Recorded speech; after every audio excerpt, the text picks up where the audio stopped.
Hello and welcome. This is Jane Miller, day two on our When You Don't Know What You Want masterclass. And I have the workbook up here. And yesterday, on day one, we started working on figuring out what you really want. You have to accept the idea because remember, a goal moves you. It moves you into feeling and the proper vibration, the proper frequency, and it moves you to the action that you need to take. And recall the very important idea of, oh, pardon me here, um, the thoughts, feeling, and action, right? That's what makes up the attitude, the all important attitude. So we moved on to thinking about what we want. And for those of us who really just were still stuck about it, we suggested to make a list of what you don't want. But I really, really want you to focus on what you want. That exercise was just to get your motor running.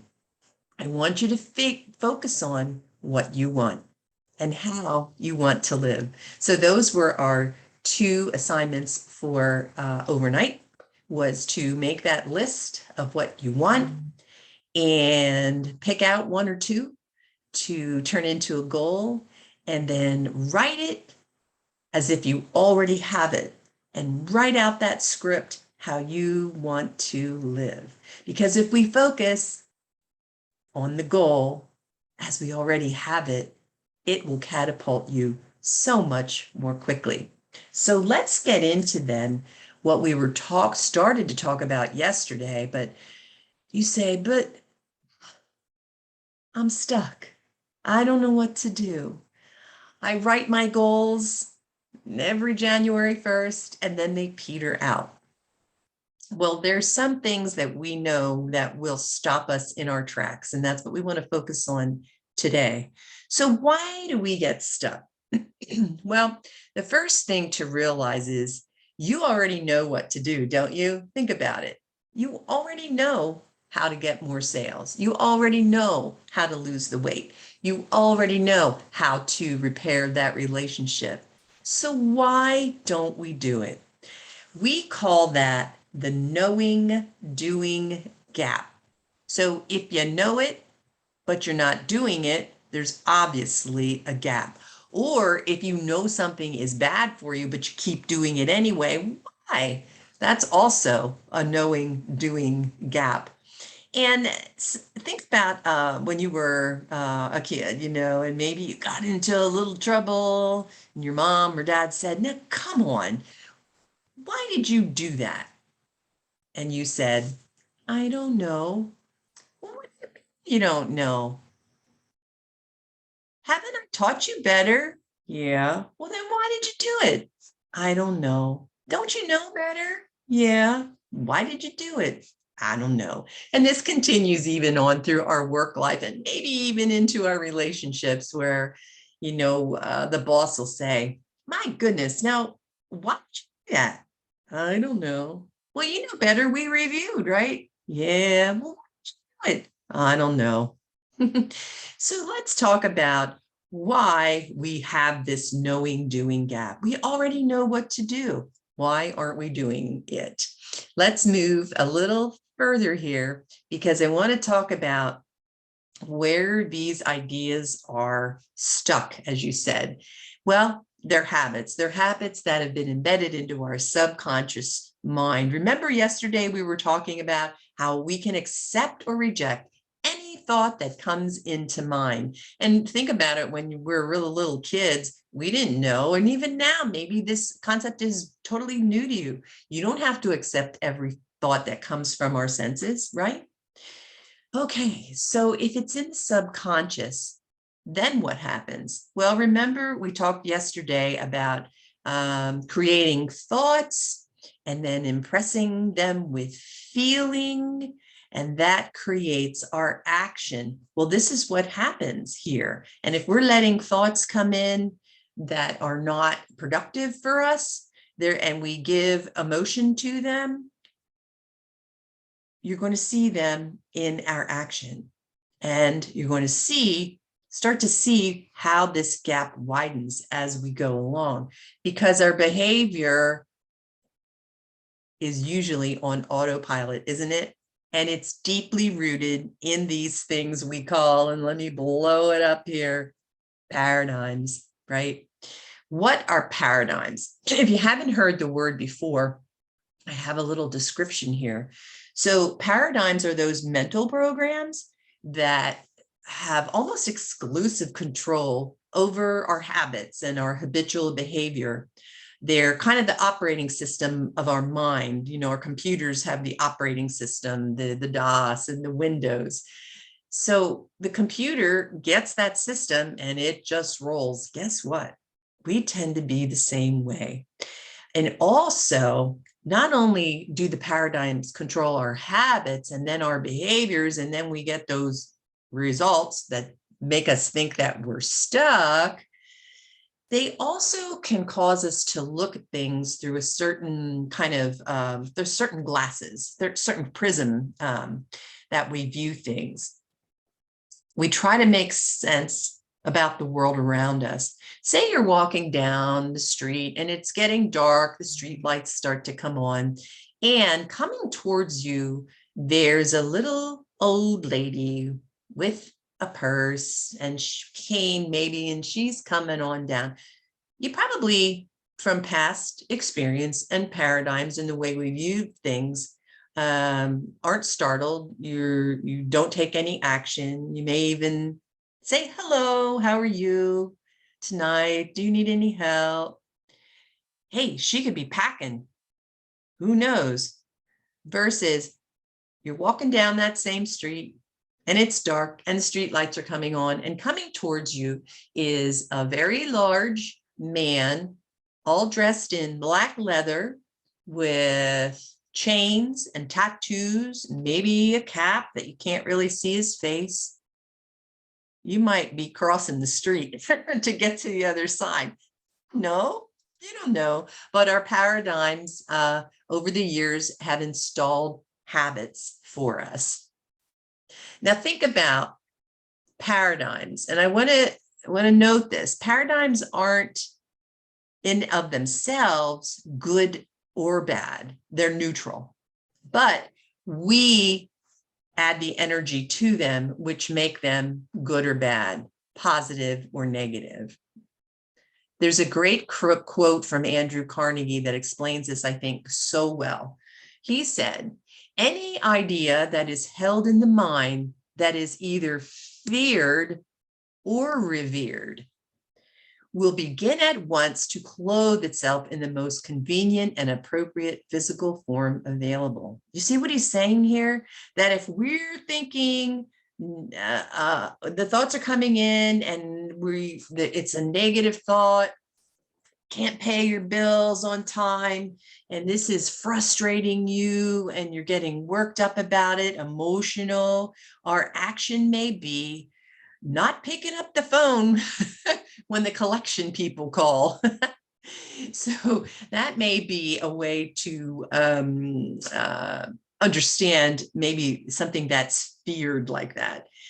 Or revered. So revered is something you do want. And so if you hold that in the mind and hold it there and impress it upon your subconscious mind with that positive energy, and that will close itself in the most appropriate physical form available. And what that means is you will eventually take the action that's going to give you the result. Let's make it a result that you want, right? Not this result over here. We want to entertain the thoughts that are revered and stop the ones that are feared. Now, you might be thinking, oh gosh, it's so hard, isn't it? It's so hard to stop these thoughts. It just takes practice. It takes practice. When we think about wanting to change paradigms, it's something I want you to reconsider. I want us to create new paradigms. Because look, if you have Positive paradigms, your life's going to be happy, growth oriented. You have a healthy self-image. You will be able to adapt easily to change and things that upset your life. But negative paradigms can keep you stuck in those old ways of thinking. So when we're, again, got your wants all listed out, you picked one or two, you're moving towards your goals, don't be stopped. Don't think you're stuck. Think about you're moving forward. Think of things as from the revered part. Let's move on and talk about paradigms a little more. Okay, so how do you find your paradigm? Do you want to dig? Do you want to go to, therapy or something? No, don't do that. What you can do is just look at your habits. What are the habits that you are finding yourself doing every day?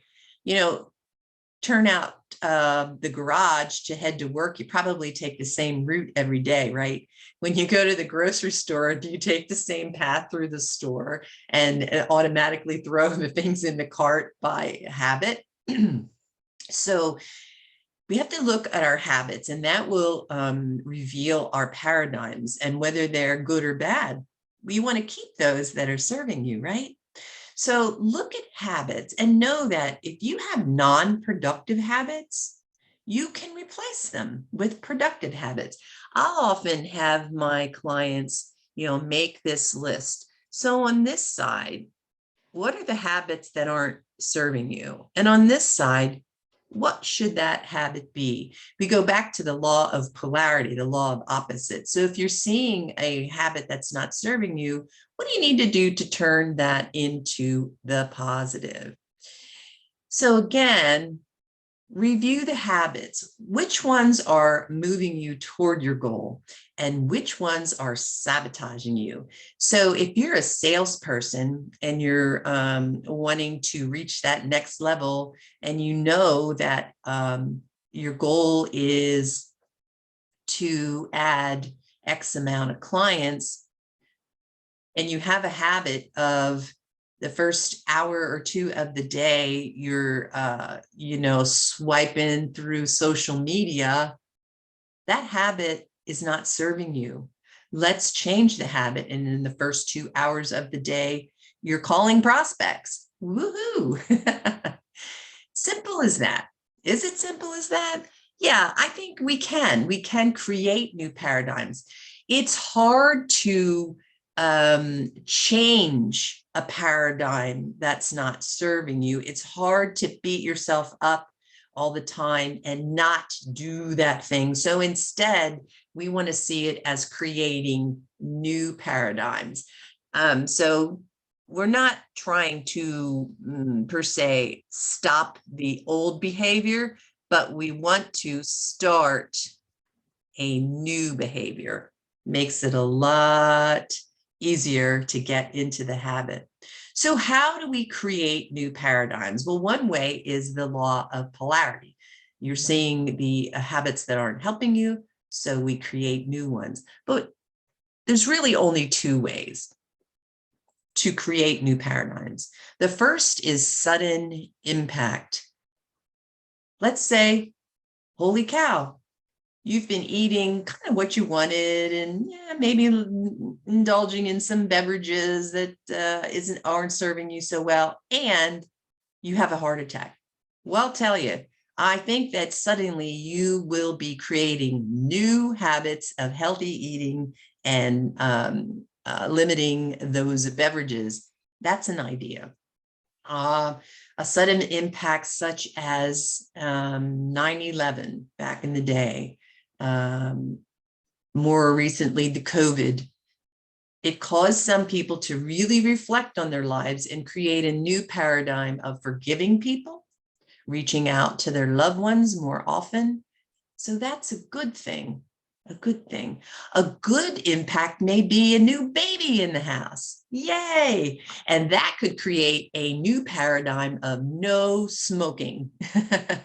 So dad's like, yeah, I'm not going to smoke anymore. I don't want to smell like that. I don't want the baby to smell like that. It is done. So again, creating new paradigms can be the result of a sudden impact. But the second way, because you can't often control the impact, right? The second and more efficient way is through repetition. So we're going to be creating those new paradigms by repetition. It may be as easy as journaling every morning, writing out that goal, revisiting affirmations, writing out that script, and eventually the new paradigm that you're working on will have the old one fade away.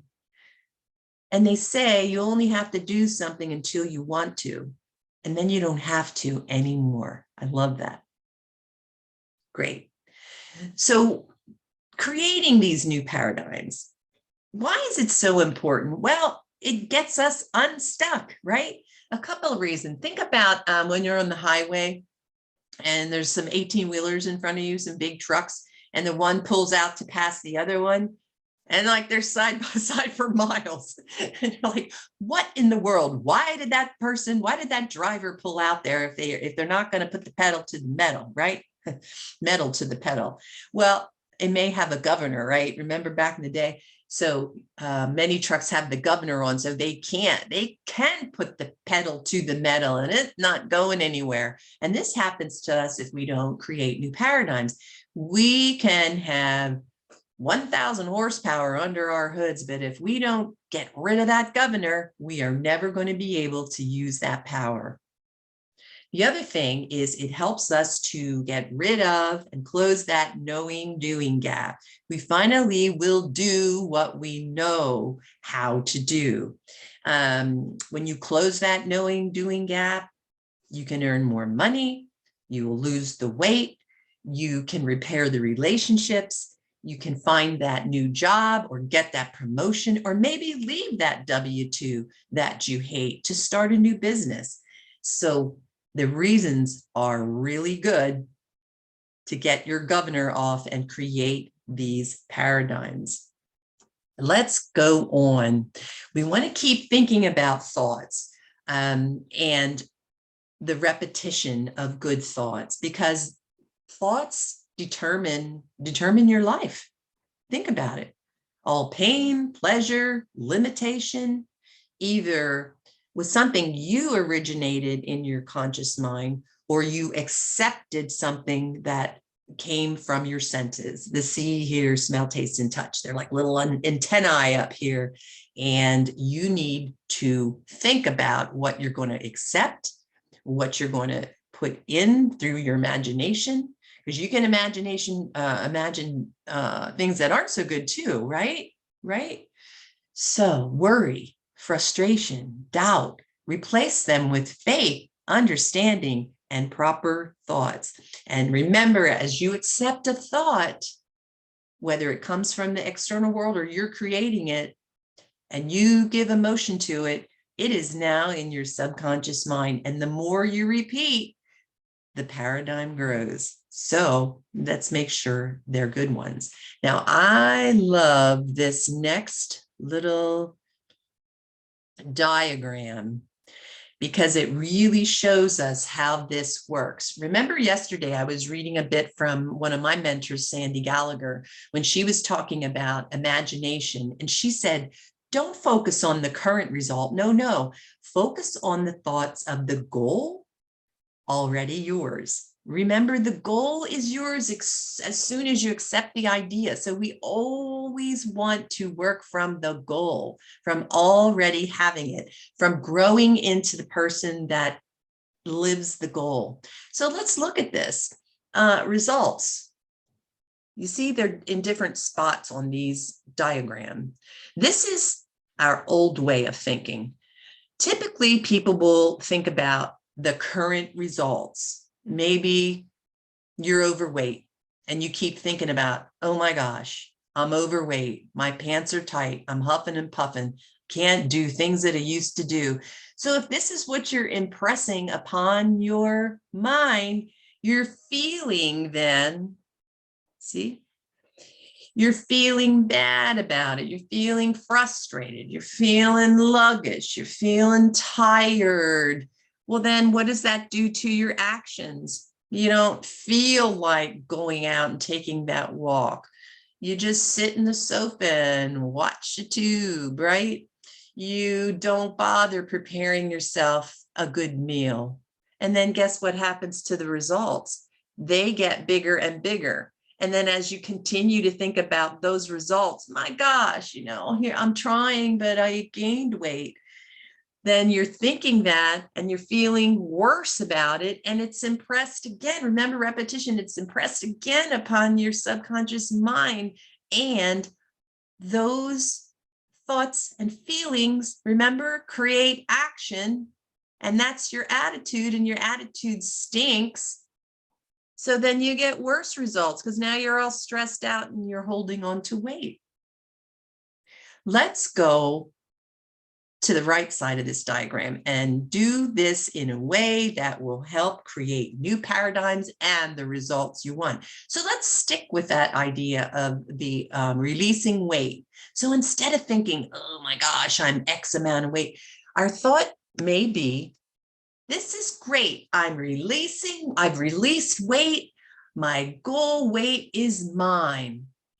I am so happy and grateful now that I live in a healthy, disease-free, appropriately pounded body, and I am feeling fine. I'm lifted in spirits.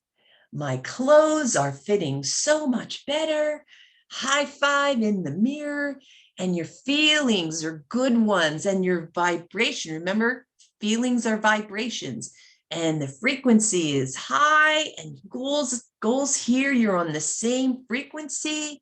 And this causes you to say, well, a person who is in this level of weight and a good, healthy body wouldn't be eating the pizza every night. They'll skip the rolls. They will the salad, more vegetable, drink more water. And then the results are going to show it, right? Woohoo! You're growing into the goal you already accepted to have. And then you repeat with those good thoughts. I am so happy and grateful now that I am living in this body that I love, and I can do all the activities that I love. I can bicycle and go hiking, and I'm skiing with such power and endurance.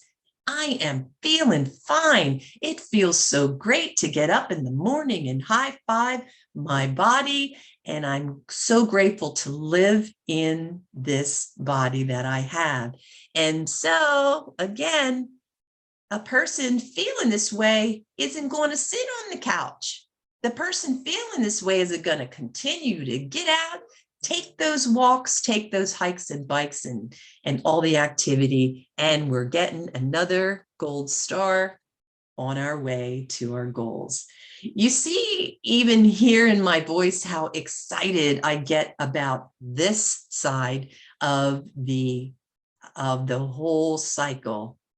We've got to have the thoughts first, whether you're accepting the good ones or creating your own. And you see what it can do. You see how impressing the feeling upon it helps you continue into that same action. I hope you'll watch this over and over again, and then insert your want and your goal and talk through it and see how it will change for you.